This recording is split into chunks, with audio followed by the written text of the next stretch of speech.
Hi everyone, welcome to the Whiteleyverse with me, Connor Whiteley, for another daily story with a chapter from one of my novellas.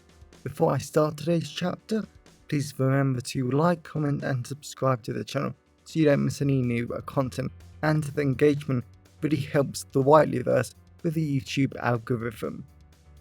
Also, if you want to buy this book and any of my other fiction, then they're all available from all major ebook retailers. You can order the paperback and hardback copies from Amazon, your local bookstore and local library if you requested. Also, if you want the AI generated audiobook, then you can get it from selected audiobook platforms and library systems like Kobo, Spotify, Barnes & Noble, Google Play, Baker & Taylor, Biblioteca and Overdrive. Now, here's today's chapter. I hope you enjoyed as much as I did writing it. Chapter 2. Lord of Shadows Joseph Nat sat in his large dark office in the deepest depths of the Emperor's palace, waiting for his favorite person to arrive. But until the wonderfully new Chancellor turned up, Joseph just couldn't help but stare at a painting, a real one. Joseph had to admit that he flat out loved his office because it was completely black with carefully smooth walls that hid machine guns, rifles and bombs in case he was ever attacked. Every single inch of the office was covered in sensors wired to Joseph's thick black body armor, so he would know instantly if an intruder was stupid enough to invade his space. And even his blackwood desk contained 2 personal shield generators that were completely invisible to the naked eye, just in case he was attacked. So when his deputy Shannon had hung a painting of a river landscape with oak trees lining its banks in his office without permission, he was a little confused. As beautiful as the painting was, with its little brushstrokes showing waves on the river, the very lifelike sheep in the fields beyond the thick line of trees in the painting, and little family running about in the sheep field, it just didn't go with the space whatsoever. It was a sort of beacon of light in an office that looked like death's waiting room, which just made Joseph smile, because he actually put a sign saying that outside his office when he was meeting the Divine Emperor once. Joseph was just glad the Emperor had a great sense of humor. The smell of burnt ozone, pickled eggs, and rich smoky bacon filled the air from Shannon's brunch, which was one of the things that he loved about her because she was an amazing killer but a great quirky friend as well. And Joseph seriously couldn't believe that he had found evidence of a deadly transmission from a council member to traitor forces. The foul, evil, corrupted humans and superhuman soldiers that fought against the Emperor in some effort to enslave the Emperor for themselves. Joseph didn't want to believe a member of the council could turn on the Emperor, but if the leader of traitors, the Lord of War, the Emperor's personal favorite superhuman, could turn, then it was true that anyone could and would if given the right circumstances. But the sheer information, matters and decisions made by the council each week impacted the entire empire and every single loyal servant of the Emperor. If the traitors influenced such decisions, then it would damn the entire empire to damnation. The entire empire and humanity's survival depended on Joseph finding out who the hell sent the transmission, and as much as he didn't want to admit it, he really needed the Chancellor's help. Of course, Joseph felt a little bad about burning that very tasty fruit basket to ash after stealing a cane of fruit or 2 from it. Even now the sensational lemony-orange burning flavor formed on his tongue, but Joseph did have a reputation to uphold. He was the Lord of Shadows, after all. He was the person that made things go bump in the night.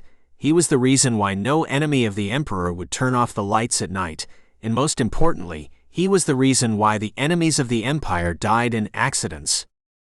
Someone pounded on the large round cast-iron door to his office, and Joseph sat up perfectly straight. "Enter," Joseph said. The massive cast-iron door rolled open, and Shannon walked wearing her wonderful black skin-tight assassin suit, fitted with every single gadget an assassin would need to kill anyone. Her long brown hair was flowing down her chest, and her grin was as massive as it always was when something interesting was about to happen. A few moments later, Lady Scarlet walked in wearing her red robes of office, and she looked as lovely as always. She wouldn't be hard to kill in the slightest. A simple gunshot, punch, or slash of a knife would do the trick. Especially because Joseph could see she wasn't completely balanced on her feet, at least compared to assassins. Joseph just smiled because it was such a bad habit that he always examined how to kill someone whenever he met them, but it was how he was still alive. Then an extremely hot man walked in. Joseph forced his mouth not to drop open at the sheer sight of the beautiful, sexy Chancellor Ryan. Joseph had of course seen him in hollow images and from behind when Joseph had stalked him late at night to see if he was any good at detecting him. Ryan seriously wasn't. But this was the first time Joseph had really looked at the sexy man, and Ryan was perfect. Joseph couldn't believe how perfectly fit, slim, and downright sexy Ryan's body was. Joseph was fairly sure he could snap Ryan's body in a second, but he was so hot, and even his smooth, handsome face was delightful. Yet Joseph's favorite part of Ryan just had to be his deep whiskey-colored eyes that were so innocent, caring, and delightful. Ryan might not have known about the true horrors of the Empire and the darkening galaxy, but Joseph actually didn't care. Ryan was just beautiful, and he was even more surprised when he realized that he wasn't wondering how to kill him instantly. That had never ever happened before. Joseph went to speak, but he really couldn't. His throat was as dry as Earth's oceans, and he couldn't get his mind to work properly. He could move his fingers, so if Ryan had released a nerve agent, he could wave his fingers, and Shannon would kill them both before the nerve agent killed him, but Joseph knew he was overreacting. A man had never made him react like that before, so Joseph had no clue what to do, so he took a deep breath of the smoky bacon-scented air, and he stood up and weakly smiled at beautiful Ryan. The fate of the Empire rests on us four. Welcome back everyone, it's me again, Connor Whiteley. So I really hope that you enjoyed today's story, because I flat out love writing, creating stories and sharing them with you.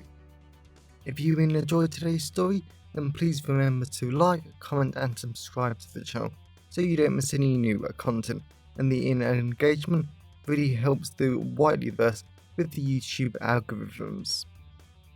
And if you want to buy this short story or any of my other fiction, then they're available from all major ebook retailers, and you can get them from your local library if you requested, and you can order the paperback copies from Amazon, your local bookstore or local library if you request it. Lastly, if you want to support the channel on a one-off basis, then you can now buy me a coffee at buymeacoffee.com/Connor Whiteley. Also, if you know anyone who would enjoy today's story, then please share it with them. I'm always really grateful when you wonderful people help spread the word about the channel. So, thanks for watching the Whiteleyverse, and I'll see you again soon. Have a great day, everyone.